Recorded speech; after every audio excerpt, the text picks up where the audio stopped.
Hello, everyone. Let me just mute this. Nice to see you. I hope everybody is okay there. Let me welcome you to this special episode of the iWorkinSport live interview. So this week we're presenting a short series called Meet the Programs, in which a selection of our academic partners will present their courses and answer your questions. Those are programs that will be at the upcoming iWorkinSport Education Virtual Expo that will have happening next week on Wednesday, the 27th of October, as well as the week after, the following Wednesday as well, in November 3rd. So if you want to connect in real time with the admissions teams and with alumni from the best sports management programs in the world, register to attend for free. There's a link in the description below. So if you haven't seen the news, we are actually offering a scholarship to one of the attendees that eventually goes to the event, talk to those programs. If they apply and they are accepted in one of those programs, they will be entitled to one of scholarship that we will offer. Of course, if there are many people that are accepted in many courses, we will draw among them. But that it may be a full scholarship, or if the course costs more than 5,000 euros, we will give up to 5,000 euros in this fee and this support to help the students cover their costs. As I said, the link is in the description. If you're watching on YouTube, check it out. Go there. By the way, if we're just meeting, my name is João Frigerio. I'm the founder of iWorkinSport. So first of all, actually, thank you for being here with us. Let me know if this is your first time, if you're coming back. It's great to know where you're watching from. So if you're watching this now, want to write in the comments where you're at. Also, let me know if you plan to participate in the Education Expo next week, or if you have participated in in any of our events. Please let us know. And of course, if you're watching the replay, if you're not watching this live, still, please leave your comments. We looked at every comment and reply to all of them as well. So in addition to YouTube and LinkedIn, where you may be watching this now, we're on Instagram, Facebook, and Twitter. So you can find us as iWorkinSport everywhere. I think this is enough of information about iWorkinSport. Let me introduce you to our guests today. So I'm going to have the pleasure to talk again with, I can consider a friend now. We've been interacting for so long. Someone I admire a lot, Professor Babatunde Buraimo, senior lecturer in sports management and economics and director of studies of the football industries MBA, FIMBA, at the University of Liverpool. And we'll also have Colm Hand, who is a current student of the FIMBA, of the Football Industries MBA. So I'll actually invite them to join me now. Let me take this out. Here. Hello, Tunde. Hello, Joe. How are you? I'm well. Thank you for being here with us today. No, thank you very much, and thank you very much for your very kind introduction. Yeah, we've been working and speaking with one another for quite a few years now, so it's always a pleasure to chat with you. Definitely, the University of Liverpool has been one of the, I think, of five programs that have participated in the first iWorkinSport back in 2017, the job fair in Lausanne, and still, collaborating with us. So we're happy to have you here. Let me bring in Colm as well. How are you, Colm? Hi, Joe. Good afternoon, and looking forward to engaging with you and hoping to answer some questions of potential future students of the university. Great. I will actually, before I go to questions, maybe if each of you could introduce yourselves a little bit more. So Tunde, I just gave your job title, but maybe you can tell us a bit more how long you've been with the University of Liverpool, a bit about your career, and Colin as well. Tell us how you got to the course, but maybe Tunde, you can start. Okay, thank you. So I've been at the university since 2013 now, so quite a number of years now. And before then, I was at the University of Central Lancashire, but I've always known about the University of Liverpool, and in particular, the Football Industries Mba. In fact, on a few occasions before joining, I gave a few presentations and lectures to the students who were on the program at the time. So, it was an honor and a pleasure, really, when I got the opportunity to join the team here at the University of Liverpool. The program's been going for quite a number of years now. In fact, the Football Industry Program is well over 20 years, and it actually predates the management school which hosts the program. So it's got a long history, a very strong heritage, and it's just a pleasure, really, to see students graduate from the program and go on to make some wonderful, create some wonderful opportunities and secure some wonderful jobs in both football and in sports, broadly speaking. In terms of what I do on the program, obviously, as you mentioned, I'm Director of Studies for the program. So I look after the general interests of the students and the program contents that they study. My own speciality, in a way, is football economics and sports economics, generally speaking. So, if you like, wherever there are pounds and euros, we like to study it and see where it goes and where it's coming from. Analytics is something that we've gradually started to do as well.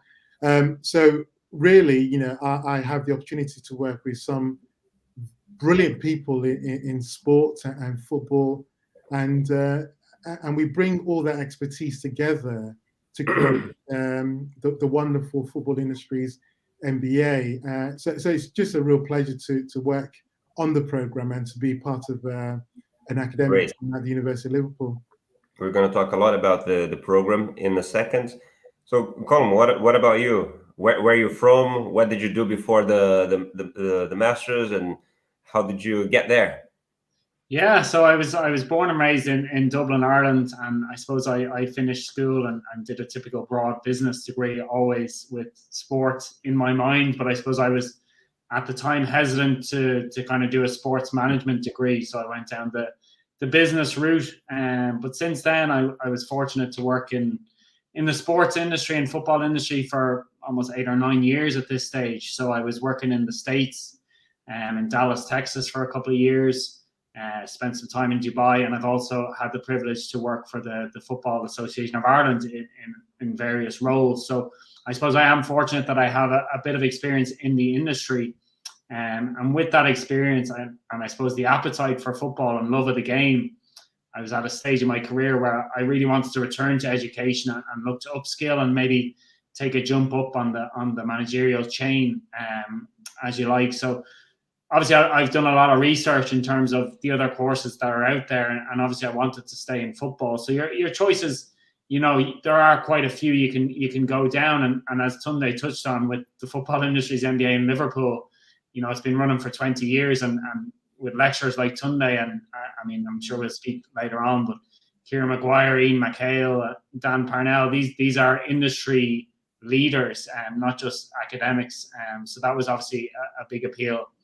And in terms of the location, obviously I'm an Irish man, so it's a short jump home. But also when you look at the work within the industry in this region, when you look at Liverpool and Everton constantly expanding, and you've Man United, Man City on your doorstep, and you go down the leagues, and it's definitely a rich location. So combination of the reputation of the course, quality of lecturers and content, but location as well is quite important. We're perfectly situated for football in the UK for sure. Right. Remind me, what did you study before? So you told me where you worked, but what did you study in university? Yeah, I did an undergraduate business and management in the Dublin Institute of Technology. So that was in my home city. And how old are you? I think people are wondering what's the average age of people doing the masters anyway. How old are you? And it's funny you mentioned the age, because when I was in my decision-making process, I was working with Julie Byrne, who works on the program. And I asked that question because I was probably torn between the Masters and the MBA. Obviously, there is a difference in price and content and everything like that. But Julie summed it up that the average age of the MBA student is 31, and they're bringing a vast array of experience. And as it happens, I turned 31 in December. So it kind of aligned well with the current cohort and the average age. So, all right, okay, yeah. So Tunde, before we go into the specifics, maybe paint us a picture of the football industry's MBA. Give us a brief summary of the MBA program, please. Okay. Well, it's and it still is the only football specific MBA that's out there on the market. And there's plenty of sports programs and football programs available at postgraduate level, and I think many of the people listening and watching this this broadcast will also see that when they join or if they've been to the Virtual Expo. But ours is the only football specific MBA, and as I said, it's been running for a number of years now. And what's particularly unique about it is that we try and focus on not just football as an industry, but also bring in some of the other disciplines and other management aspects of that. So when the students come onto the program, they're not just looking at football as a content or as a subject matter, but they're also looking at other business and management disciplines as well. One of the key things that we try and establish with our students is that the challenges that face football, in some cases, are unique to football, but in others, there are similar challenges that face other industries as well. So the learning from those other industries are equally important as well, and some of those lessons can be brought to bear. And the other aspect, which is very important, and Callum touched on it earlier on, is that all the students that come onto the program have a wealth of experience. As Callum mentioned, an average age of 31. Many have worked in supervisory, managerial capacities. So that wealth of experience in a classroom is invaluable. So that also makes the Football Industries program that bit special, really. So these are some of the key aspects of the program, which makes the program stand out, really. Great. Before I jump to the next questions, I just want to give a shout out to Otello James, who is watching us from Dakar in Senegal. Thank you. I think he was here on Monday as well for the live that we did with the Rajasthan Royals. Hello. We have Victor Delaune also in Portugal, here in Lisbon, where I'm sitting at the moment. So anybody else that is watching us out there, if you want to let us know where you're watching from, that would be great. Tunde, what about the candidates? So what is it that you look for in the candidates of the program? So we look, certainly, some of the core criteria is the educational background of the candidates. So we look for candidates who, and it doesn't necessarily have to be a qualification in sport. It could be any background, if you like. So we've had dentists and medics come onto the program in the past, people from the finance sector. So they need to have a set that needs to meet the educational criteria. But equally important is the experience, the work experience that these students have.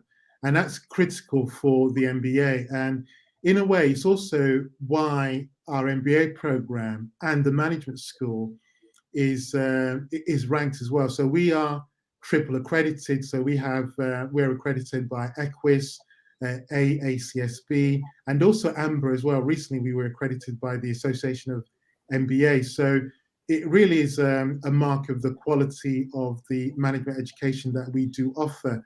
So in order to meet those criteria by those awarding bodies, the caliber of students that we bring onto the program is incredibly important. So Callum, for example, will be sitting with students who are equally experienced in other areas, and that experience is very important because that really creates a very unique educational setting, really, where students can actually bring their own experiences into discussions and also learn a great deal, really. And the other thing to also mention as well, which I think is a fantastic aspect of our program, is the diversity. So, Callum is, from Ireland, but we have students from all parts of the globe, really, from South America, Asia, Africa, the West Indies in the past. So it really is, a fantastic array of students from all corners of the globe. It's great that you mentioned that for two reasons. One is that people are stop being shy and are saying hi here to us. So there is, so for instance, Jesus here is, I just pronounced Jesus. He's in France, but I'm assuming that's Spanish name is in France. Have Mr. Comney here in Greece, MJ3. Saying thank you for arranging all these videos. Love from India, so based in India. We have, sorry, I got the wrong button here. The Playnox, you should subscribe to that. Check that out. Is that Taruka? She does work with us as well, watching us in India. So she says University of Liverpool is great. I have heard my friend Joe O'Brien, who currently works at Tottenham Hotspur, heaps praises. So. Oh, thank you. In fact, we do have, I think on the current cohort, we do have quite a few students from India. So again, we attract students from all over the globe. So thanks for everyone for their Hamir Singh is also watching from India. So there's a question there. We're going to address that in a moment. But then my question is, with this Brexit and all, is how does that affect international students? For instance, this current intake, do you have many of them, or? We've, in fact, in the current intake, I don't think we have any students from. In fact, we do have a few students from mainland Europe. But you're right, Brexit was something which has had an impact on education in the UK. So I think that's gradually probably working its way through. But I think if a university and a program has a quality educational offering, that will also always cut through some of the hurdles and challenges. So one thing, particularly for postgraduate education, the students who come onto our programs and other similar programs do a great deal of due diligence and homework to make sure that the program is right for them. So, for example, a while back, we had a slight dip in the number of students that we had from India, but that's now actually increased. And part and parcel is that the UK government now has created opportunities. So for those students from that part of the globe, once they finish their program with us, they have the opportunity to stay in the UK for a period of time, to develop their experience even further, and that creates an attractive proposition for those students. So people generally consider their own personal circumstances and look at how that fits in with the program. But yeah, you're right. These things like Brexit and the wider global economic setting does have an impact, and students do consider that when they do apply to us. Right. And Coleman, so how is it for you then, work in this international environment? So how many people are in your class today, and do you know how many nationalities? Yeah, well, I had a look around. I was in a lecture from 2 o'clock till 4 today, and I just had a look around. but it's extremely international. It's fantastic. And I think one thing Tunde mentioned about the experience people bring, you have people coming from different industries. We're sitting in with general MBA and people doing the horse racing MBA for some of our subjects. And I mean, just to give you an idea of some of the people I get on best with, you're talking from India, the UK, the USA, China, Thailand, the Lebanon, Brazil, South America. I think every continent is covered. So it's a huge mix of people. And I suppose that was certainly a pleasant surprise for me when I joined the course, is just those different backgrounds, different experiences. When we're doing a lot of group work and situations like that, it really shows and broadens the mind. So it's definitely incredible and a huge benefit of being on the course. But number-wise, I don't know if Tunde has the stats, but I'd certainly easily over 10 or 12 nationalities on our course. Yeah, that's about right. Yeah. Great. So MJ, 3, and Hamir, just hang there for a little longer. I'll get to your questions. There's also a shout out here from Gustavo. Hello, Gustavo, one of our alumni. He's here. Yeah. Thanks for watching, Gustavo. There are questions arriving here. Otello, we'll get to that in a second. Also, I do have some of the same questions. So let's start with, what's the application process like? So there is some interest here, people interested in knowing more about the program. Do you have a particular date for people to apply, or is it always open? How does that work? Application. There's a deadline, later on during the year where we consider the applicants for that particular year. But generally speaking, as applications come through, those applications are processed, and if those students meet the criteria, we study those applications and we make offers. I said, if the students meet those criteria. In some instances, students may present themselves with non-standard backgrounds. So again, if that's the case, we explore that with the prospective student in some detail. In some instances, we've asked students to actually, because of their unusual background, we've asked them to have a chat with us. We've even set students some work. And by and large, we want to make sure that, every student that comes onto our program will actually benefit from studying at the university and studying on the Football Industries MBA. So, we work with our applicants, and if they're not right for the program, we try and advise them accordingly. But in terms of submitting applications, students submit that all the way through the year, and those are processed as they come in. And in some instances where some students may want to take advantage of scholarships, we direct them to those scholarship awards as well, and they can actually apply to those as part of their application. But generally speaking, the applications come through and they're processed, so there's no hard and fast deadline as such, really. Great, thank you for that, Sunde. Just for us to know, Jesus said that I got his name pronounced correctly, so thank you for that. So been following the work that we do at iWorkinSport for a long time. Thank you for being there with us, man. And he liked the questions and the answers about the international students and Brexit. Thank you. You mentioned, Tunde, a range of guest speakers and trips that they do during the programs. Could you maybe give us some examples? Yeah, so in fact, not long ago we had Richard Kenyon, who is the commercial director at Everton Football Club. So that's one of our local football clubs, and he kindly came onto campus, and it was wonderful.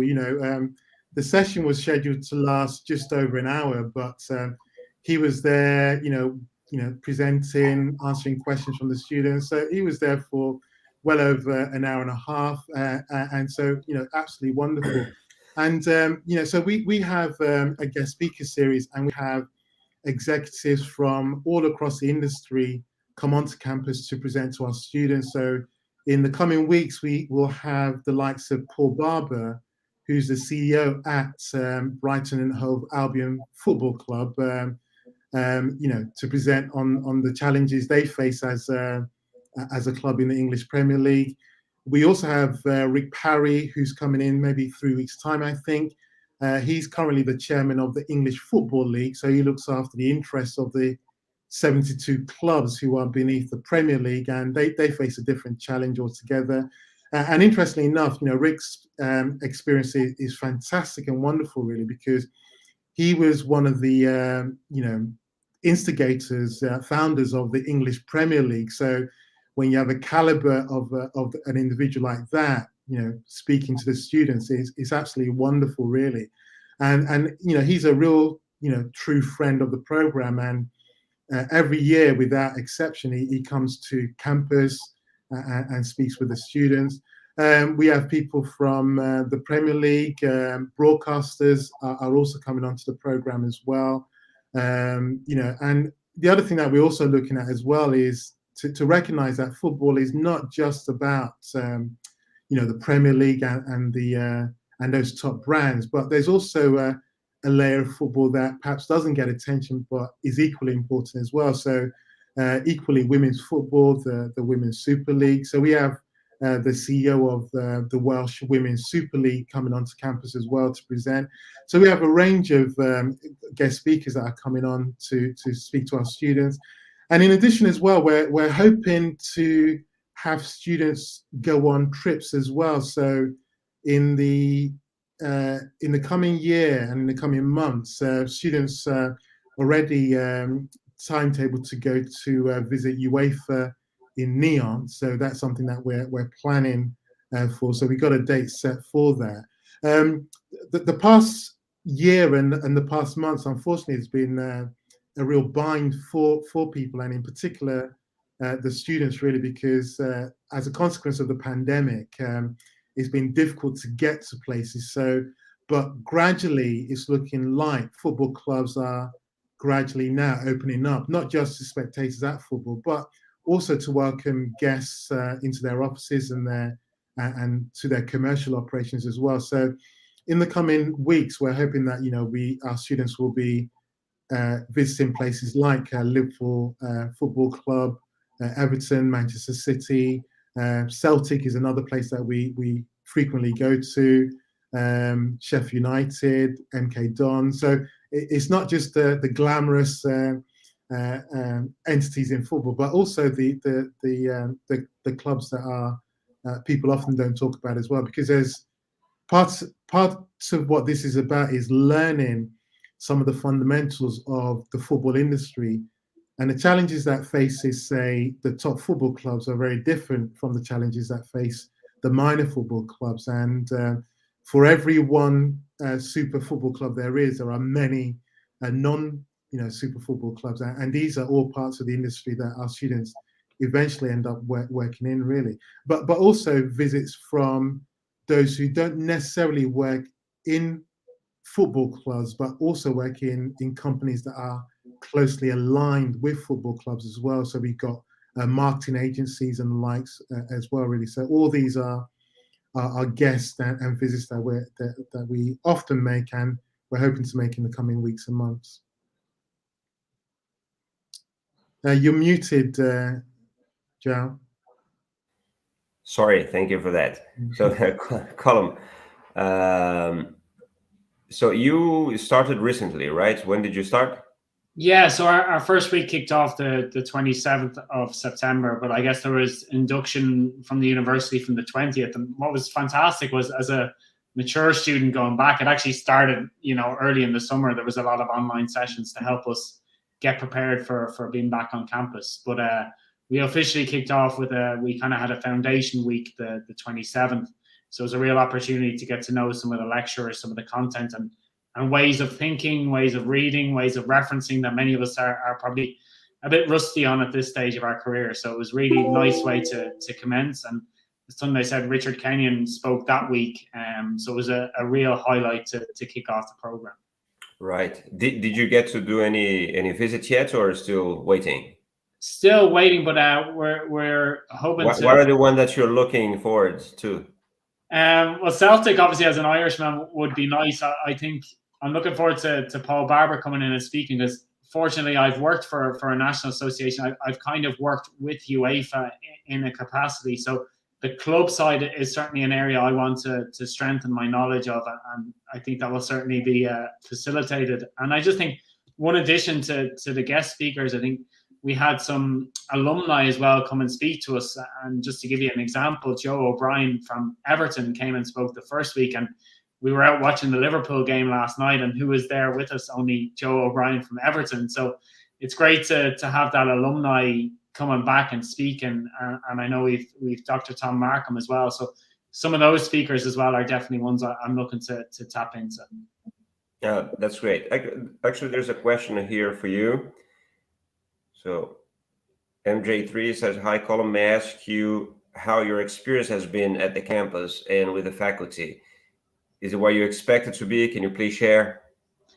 Yeah, I suppose I found it very, very good. I think one thing, determining whether to go back and study, during a pandemic or towards hopefully the tail end of the pandemic, the important thing for me was a small element of in-person. So it's been really, really good. The campus is safe. We've a mixture of online and in-person seminars. So we kind of have the best of both worlds. And I think one thing the university has done exceptionally well is a lot of the sessions are recorded. So even for some reason you can't necessarily make it onto campus for those seminars, the resources are there and they're available. So I think there's a lot more of that. So it certainly made the experience of going back to university certainly easier, knowing that, you have every resource possible. So I do think coming out of the pandemic, the university has adapted extremely well in the hybrid model, which is great. And I do personally love going back into the lecture hall and really being able to interact with the fellow students and the lecturers. But it's been really good. Listen, I was keeping some questions to the end, but there are kind of many coming, so I'm already bringing them to the conversation, all right? I will ask one by Hamir Singh. Before that, a shout out here to Mamé Paulo and José Luiz watching in Brazil as well. Excuse me. So Hamir Singh asks, is this Football Industries MBA better for students who want to build a career by working in clubs rather than someone who wants to get into talent representation? Tunde, I think that's for you. Yeah, and in fact, the program really is for anyone who's looking to enter into any specific area within the industry, really. So we don't specifically aim for a particular part of the industry, and more often than not, we're guided by the interests of the students. So one of the fascinating things about football is that, dare I say it, it's almost impossible to cover all elements of football, even in a lifetime, let alone within a 12-month full-time program.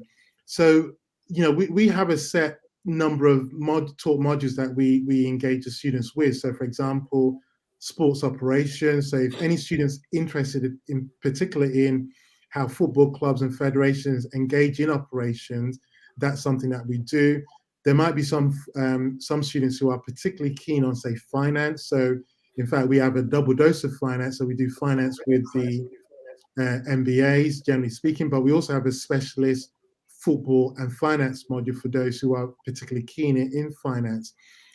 So students are exposed to a range of things, but as I said, it's impossible to cover all elements of the industry. So in some instances, where students have expressed a particular interest in an area, we sometimes bring in guest speakers to actually speak and talk to that area. So the students actually get an industry view of that. So in terms of, what students may want to do once they graduate, again, it varies. And in a way, when I look at what many of our students have gone on to do and where they've gone on to work, it's so diverse that, it's pretty much driven by their own personal interests. And that's why, the skills, knowledge, and experiences that the students have prior to coming onto the program may also play a factor as well, really. So we like to combine the teaching and the knowledge that they gain on the program, and hopefully equip the students with the opportunities to actually go into the industry.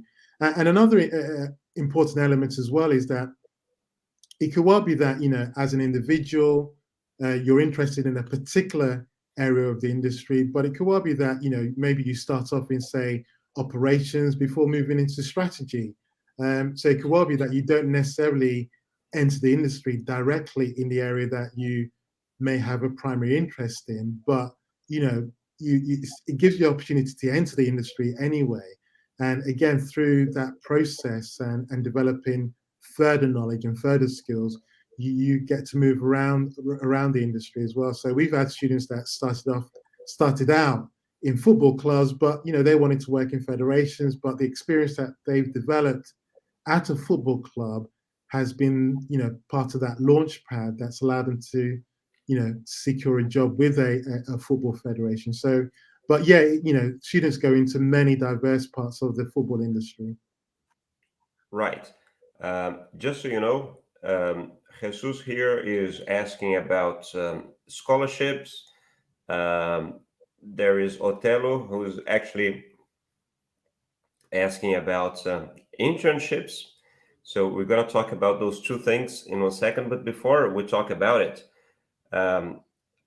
one other thing about the University of Liverpool. So you have a Center for Sport Business there, so a research center. And I want to know, how does such sort of plenty of researchers and consultants working in the field there at the university. So how does that research influence the MBA program and the content? That's a great question, and in a way, it's I'd like to think it's part of our unique selling point, really. So the Centre for Sports Business is our research wing, really. So we have a number of academics who do not just publish research, but also do research on behalf of the industry as well. And for me, it's a real pleasure working with my colleagues in these areas. So not only does that work contribute to the academics and colleagues who've done research work for football clubs, consultancy, also for the UK government as well. So we contribute to the forefront of this knowledge and help develop that knowledge. And so the caliber of academics that work with our students are those who are publishing those world-renowned academic contributions, but also that knowledge is helping to shape policy. So take for example, one of the most current debates in football is betting sponsorship, and jersey sponsorships with betting companies.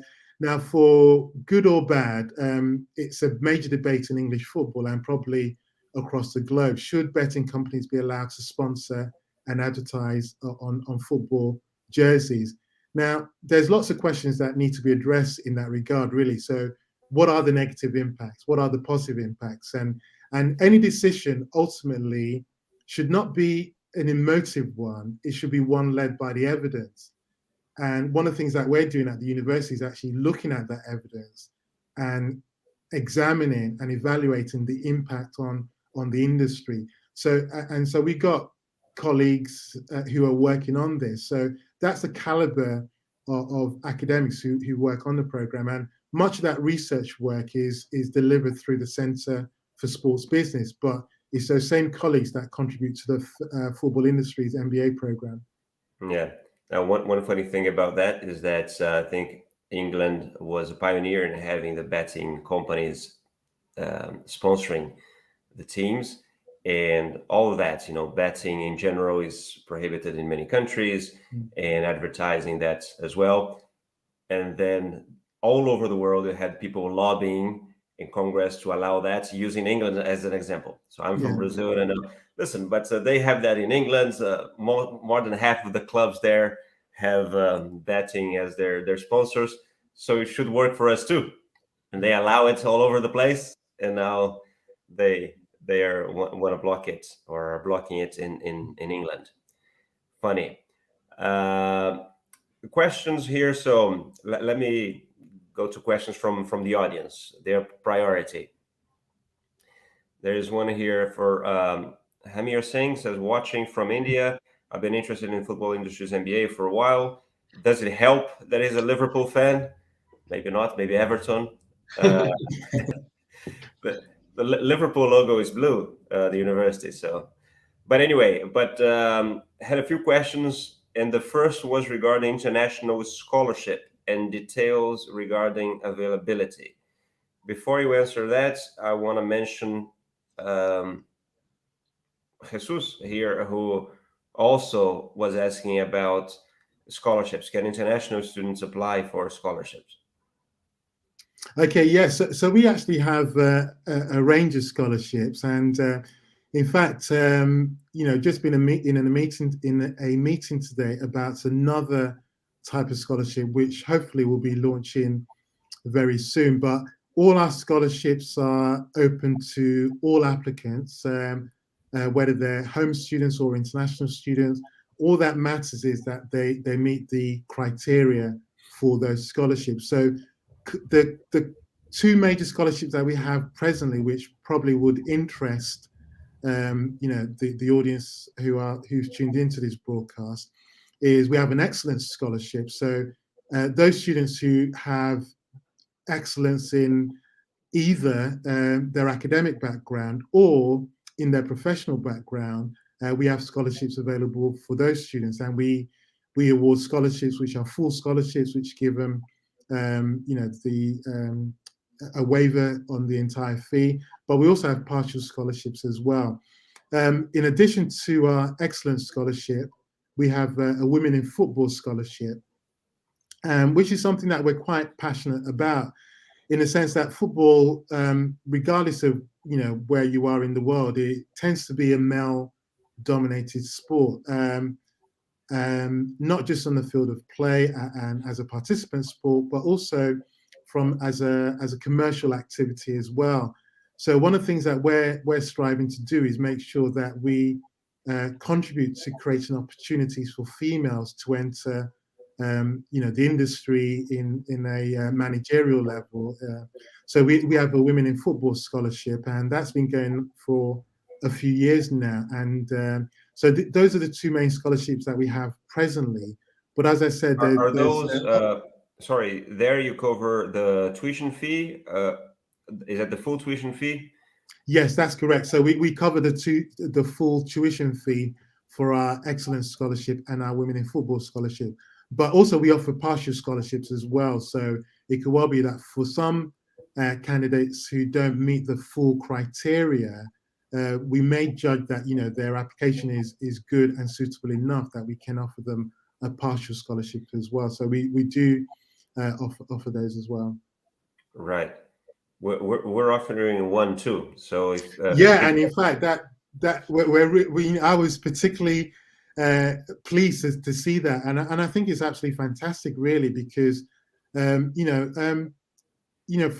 sport and football and studying at postgraduate level, there are some excellent programs out there, but for students looking to apply to those programs, sometimes the cost is prohibitive, really. So any assistance that universities like ourselves can offer, and organizations like yours, iWorkinSport, can offer, it might be a small contribution, but every contribution does make a difference. So we're really pleased that you have a scholarship available for one lucky recipient that attends the expo.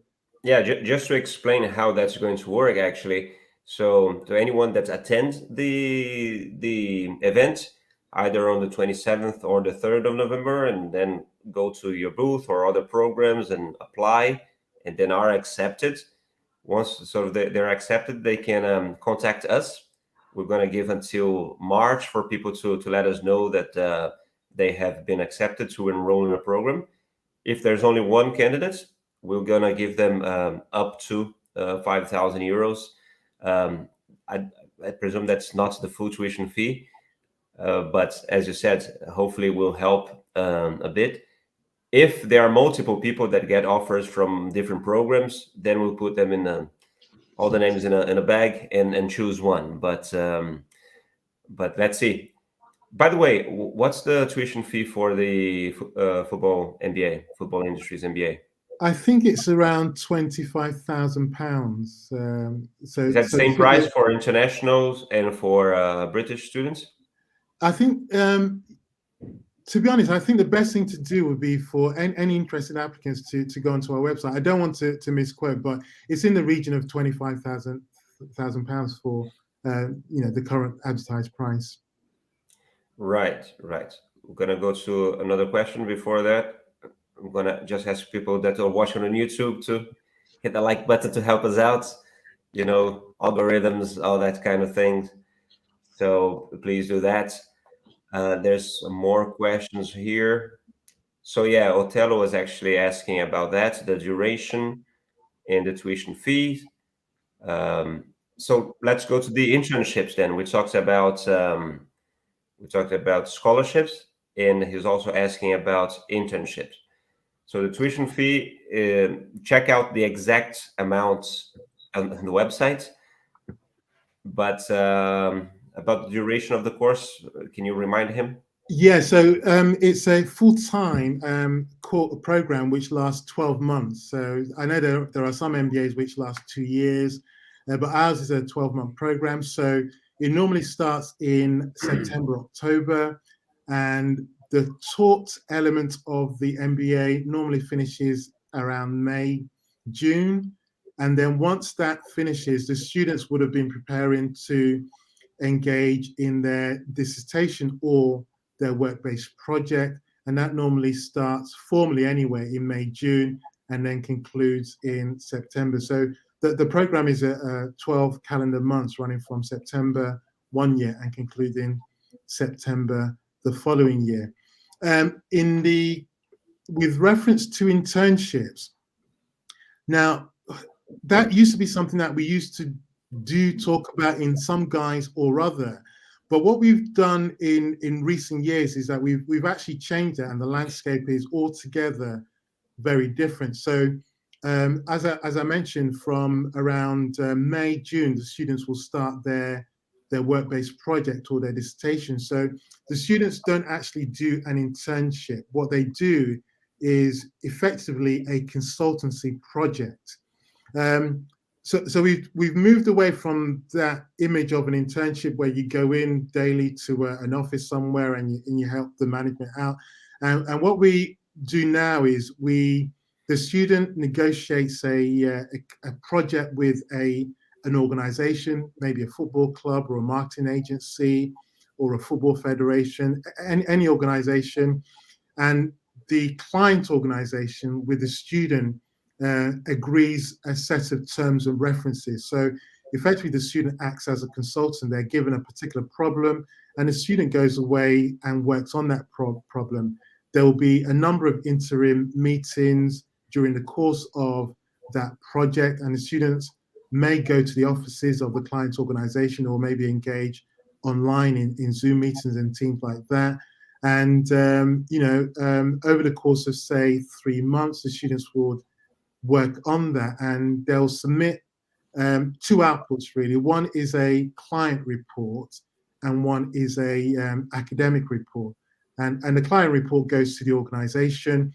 And what's been quite common recently is that, and I think it's a fantastic part of the process, is that as part of the conditions and the terms of reference, the students were actually organized to actually go to the client organization and present their work to the C-suite, for example. So, not long ago, we had a student work with Borussia Mönchengladbach on their international program, and he went to present his findings to their C-suite and about their global expansion. So that's the sort of thing we do. So internship doesn't really reflect or fully describe what the students engage in, and Right. it pretty much is a piece of consultancy project. Right.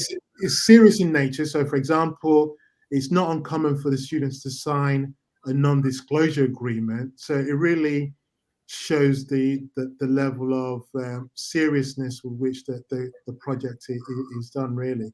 And for those students who want to engage in something, say, a bit more academic driven, they often engage in a dissertation, but the majority of our students actually engage in the project consultancy project, if you like.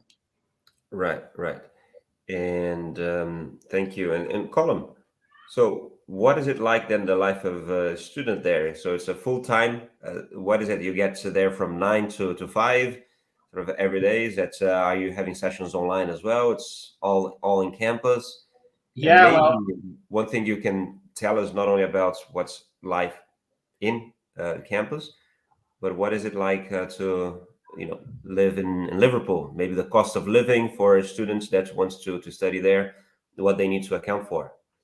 yeah, certainly, and it's a great question. And I suppose when you do hear full time, I mean, I've done an undergraduate full time, but the MBA, I think it is definitely more in terms of the hours you put in, a 9 to 5 mindset, or 39, 40 hours a week. I mean, our teaching hours or our timetable hours are between 20 and 25. And that's a mixture of online and then in person. And then one thing is fantastic is we have some timetable slots for peer-to-peer learning. So, for example, with Tunde's lecture, the football economics, typically every week we get a particular topic to discuss, and we arrange with fellow colleagues or study groups, and we go for a coffee or a beer in some instances and discuss that topic based on some of the learnings from the session, both online and in person. So that's kind of the content wise.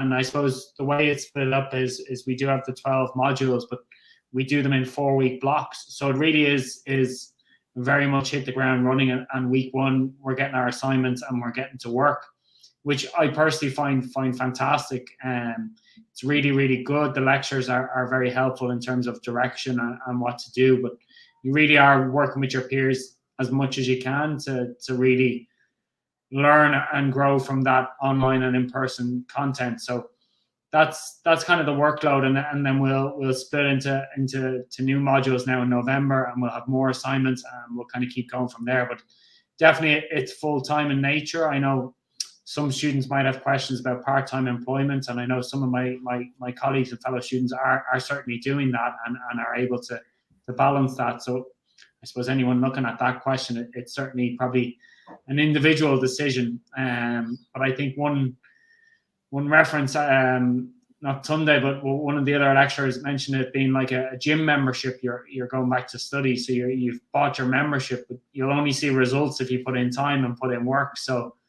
right. It certainly is that case. But outside of the university, it's fantastic. I think probably the in-person sessions are helpful in terms of meeting new people and friends. And I suppose I would have never thought I'd have friends from such far-flung places around the world. So that kind of thing is great. And to give you an idea, I mean, one of our classmates is playing basketball for the university tonight. So there's 4 or 5 of us going to that. We're having beers, watching the football. I think week 1, I think 9 of us went to see Tranmere. There's people gone to games, and the location is fantastic for that, and particularly for those who like football and want to get involved. So outside of the lecture rooms and the libraries, it's certainly a fun city to be in. And then you mentioned cost of living. I think I'm coming from a very expensive city in Dublin, so I'm finding Liverpool fantastic. But I suppose students will want to know how much rent is and how much the price of a pint of beer is. So I mean, typically, I think people can get a 1-bed or a studio for, £600 as kind of a guide if you weren't looking to share, and sharing is significantly cheaper. And I think as a city, I was struck by, how much academic and students there are around. So there's a lot of kind of student housing and student accommodation and studios, and it's all very easy, very convenient. And I suppose as a destination, it's quite a small, compact city. I think everybody walks or takes public transport. So definitely it's good for that. And the campus is right, in the city, or just at the heart of the city. So it's great for that. But it's definitely a fantastic university. From my experience in an undergraduate in a different institution, it's been certainly exceeded my expectations. Right. Thank you. We're actually going already to 1 hour, so it passed, flew by, went really fast. But there are still more comments and questions there. So if we can, stay a few more minutes. I'm just going to acknowledge a message here by John Mark Foby. He's saying that he had the mission to pursue MCS, Master of Science in Sport Business and Management, but for financial reasons couldn't make it. Was asking about scholarship. I think that you addressed that, Tunde, but he was asking here something specific, excuse me, specifically for students from Africa. You mentioned the one for women. Sorry, Joe, say that again, please. No, and he mentioned if there is any help specifically for, or especially for students from Africa. You mentioned there was a fund for women, and then there was another one, but I don't know if you have any by region. What's the criteria? No, we don't. In fact, we do have a Latin American scholarship, and students do apply for that, but we don't really have one specific to Africa. I mean, all I can say is for that student to again have a look at our website and to see what sorts of scholarships are available, and whether it's for the MSc or the Football Industries Mba, and if needs be, just engage in a dialogue with us really, and we can either chat on Zoom and Teams, which is commonplace these days, or engage in an email dialogue. So we can explore the range of scholarships and supports that we can offer really. So I'll encourage that the person who posted that message, I think, was it Phoebe? Yeah, John Mark Phoebe. Yeah, to get in touch with us really, and to engage in a dialogue, and hopefully we can, I or my colleagues can direct him to the right place. We have a dedicated team who work on scholarships, so they might be able to help in some way. So John Mark, send him an email, or if you want to stop by next Wednesday, a week today. Absolutely, and talk with them, live, face to face, via video. You have the chance to do that as well. In fact, at the expo, the university will be there in full force. So we'll have someone from admissions, someone from scholarship. I myself will be there as well. Someone from marketing. So we'll have a wide range of people who will be able to address most queries.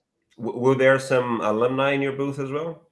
Yeah, we're hoping that we'll get some alumni there as well. So yeah, that would be great.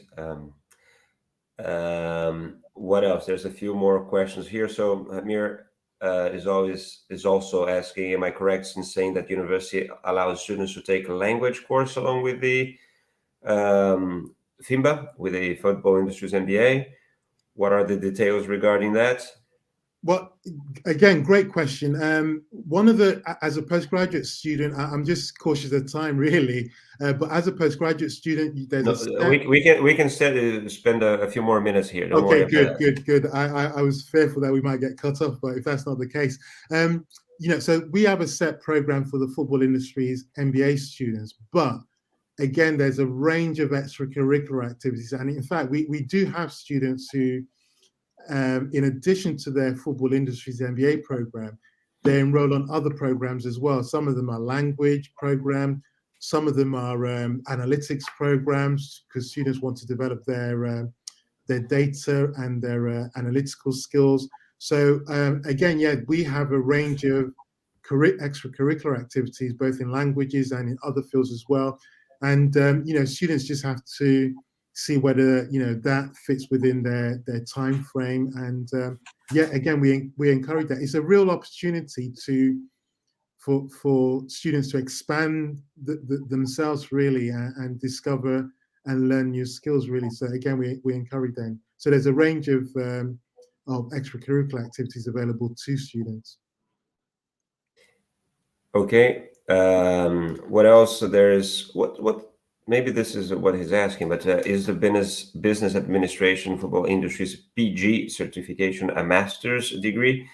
Maybe you want to respond to that and also explain about the main differences between your master's in sports management and the football industry's MBA. Okay, so in that question specifically, so the MBA is a full master's, so a master's in business administration. Now, the PG certificate or the PG diploma is often for students who actually do, a certain number of credits. So if you were to complete, say, 60 credits, that will be the equivalent of a postgraduate certificate. 120 credits will be a postgraduate diploma, and obviously the full 180 credits is the full MBA. So that really is related to the credit values. So for example, we have students who actually come on not to do the MBA, but to do the CBA. So they get a postgraduate diploma because they just, a postgraduate certificate, because they're just interested in a certain set of football specific modules. So for the MSc, again, the University of Liverpool, we've invested a great deal in our expertise, particularly in and around sports management and sports economics. So as well as the football industry's MBA, we also offer a sister program, which is an MSc in sports business management. Now, the fundamental difference is that the MSc program, we admit students who don't necessarily have experience, so they can come straight from an undergraduate program and enter and be admitted onto the MSc program. But in the case of the MBA, you do need not just experience, but experience at a particular level before you can be admitted. So the MBA is a post-experience qualification, and that's one of the significant differences with the MSc. So the MSc is a general master's program where the main criteria is having completed a bachelor's degree, and you don't need any experience. But for the MBA, you do need that industry experience. It can be in any industry, but you do need that experience before you can be admitted to the MBA. So that's the fundamental differences between our MBA program and our MSc program. And also the MBA program is specifically about football, whereas the MSc program is about sports, broadly speaking. Great, thank you. That was very informative. We're coming to the end. Just before we do that, there's one question that I think you already addressed, Tunde, by, where was that? Sorry, I'm going through the questions here. There was someone asking about more details about the faculty.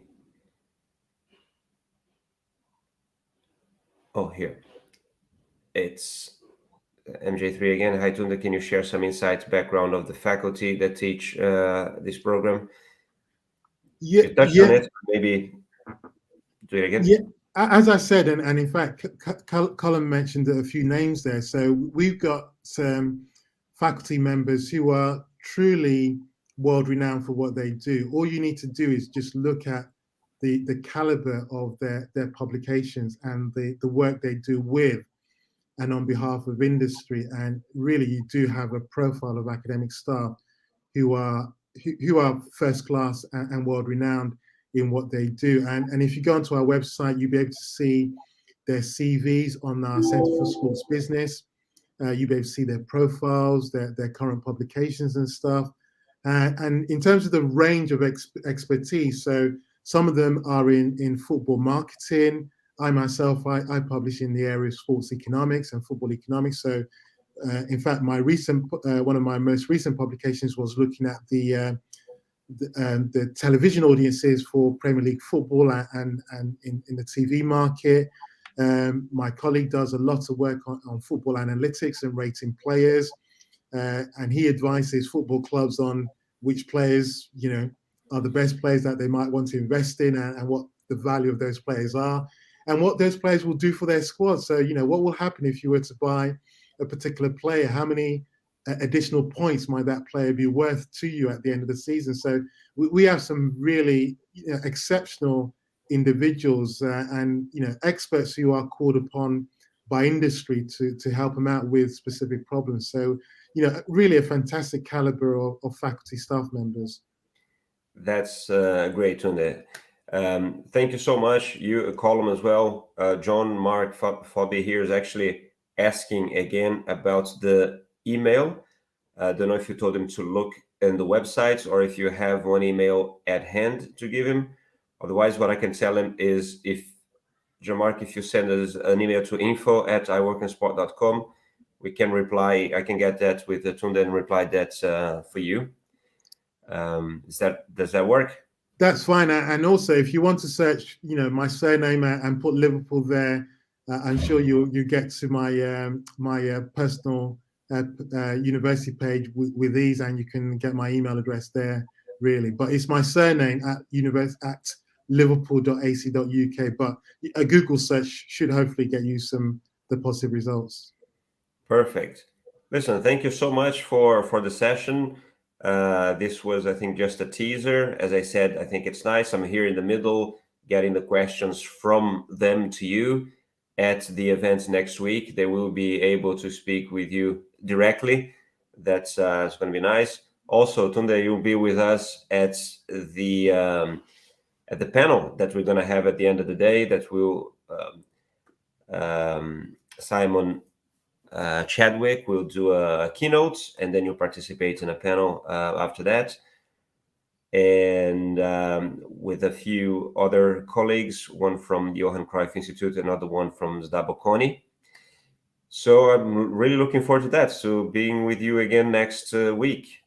Thank you for participating. No, it's a pleasure. Thank you for inviting me, and thank you very much. Thank you, Colin. Colin. Thank you, Joe. And obviously, if anyone has any questions regarding as a student, feel free to reach out on LinkedIn. But definitely. Actually, I just noticed another last question here about how actually. This is live, so this kind of things happen. How do you support the students with the careers? Because I just reminded that there was this question because I was going to tell Colin that I was looking forward to meeting him in person in Lausanne, possibly next year in May. I know that one of the activities that you do is to take the students to the job fairs, but maybe want to also point out other things that you do for your students after they graduate, or how do you support them in the career? Yes, so we actually have a dedicated careers manager who work with the students, so to develop a range of skills, guide them and support them for things like psychometric tests and the likes, which industry often call upon, mentoring skills as well, and coaching. So we actually, in addition to the taught part of the program, the skills that we do work on, and we have what's called an Mba Catalyst Program, and this is where we work on those type of skills. So things like networking. So one of the things that we consistently do is encourage our current students to engage in networking. It's a term that we use a great deal and people talk about, but there's a particular skill to it, and some individuals are extremely good at it and some perhaps not so. But nevertheless, with most skills, it's something that can be learned and something that can be developed. And again, we try and coach our students through that. And that's part of the preparation for the job and the labor market. And as you said, we've also got the job fair, that iWorkinSport.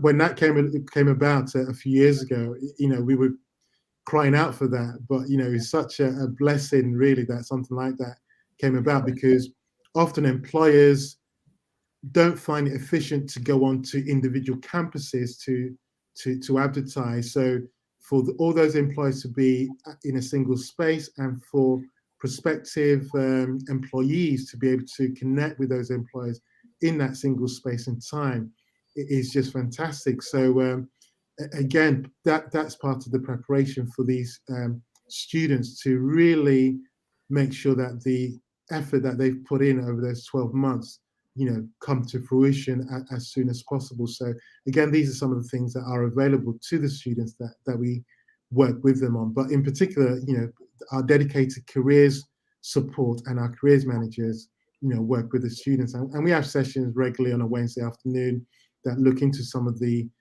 hot issues that students should be looking at. All right. Okay. So I think now that's a wrap. Thank you for that. Again, looking forward to seeing you next week. And it was a pleasure. Thank you. Thank you very much. And thank you for everyone who took the time to tune into the broadcast. A pleasure to be able to engage with you. Thank you very much. Definitely. Thank you, Colin. Thank you. Thanks, everyone. Just